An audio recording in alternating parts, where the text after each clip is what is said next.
Hello, I'm Dr. Pawan Kumar, consultant orthopedic surgeon and sports medicine specialist. Today I'm here to talk about a patient on whom we operated recently. She had a right shoulder pain for about 2 to 3 months. It started without any history of trauma. So shoulder ಸುತ್ತ ಒಂದು muscle ಪರ್ದೆ ಇರುತ್ತೆ, ಅದರಲ್ಲಿ 4 muscles ಇರುತ್ತೆ. ಅದರಲ್ಲಿ ಒಂದು muscle ಮೂಳೆ ಜೊತೆ ಉಜ್ಜಿ ಹರಿದೋಗಿತ್ತು. ಸೊ ಆ ಮಸಲ್ನ ರಿಪೇರ್ ಮಾಡಬೇಕಾಗಿತ್ತು. So we did an arthroscopic rotator cuff repair and today she is pain free and very soon in about 2 to 3 weeks time she will be able to move her shoulder. ನನ್ನ ಹೆಸರು ಮಾಲತಿ. ನನಗೆ 1-2 ತಿಂಗಳಿಂದ ಕೈ ನೋವಿತ್ತು. Doctor Pavan ಅವ್ರ ಹತ್ರ ತೋರಿಸಿದಾಗ ಅವ್ರು MRI ಮಾಡಕ್ಕೆ ಹೇಳಿದ್ರು. MRI ಸ್ಕ್ಯಾನ್ ಮಾಡಿದಾಗ ಗೊತ್ತಾಯಿತು ಮಸಲ್ ಟೇರ್ ಇದೆ ಅಂತ. ಅದಕ್ಕೆ ಅವರು ಸರ್ಜರಿ ಮಾಡಲೇಬೇಕು ಅಂತ ಹೇಳಿದರು.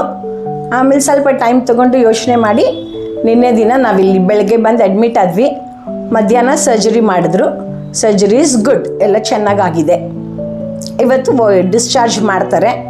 ಹಾಸ್ಪಿಟಲಲ್ಲಿ ಎಲ್ಲ ನರ್ಸ್ ಆಗಲಿ ಅಥವಾ ಅಟೆಂಡೆಂಟ್ ಆಗಲಿ ಅಥವಾ ಬೆಡ್ ಚೇಂಜ್ ಮಾಡೋರಾಗಲಿ ಎಲ್ಲರೂ ತುಂಬ ಚೆನ್ನಾಗಿ ಸರ್ವಿಸ್ ಕೊಡ್ತಾ ಇದ್ದಾರೆ. Over all it's a good hospital with good service.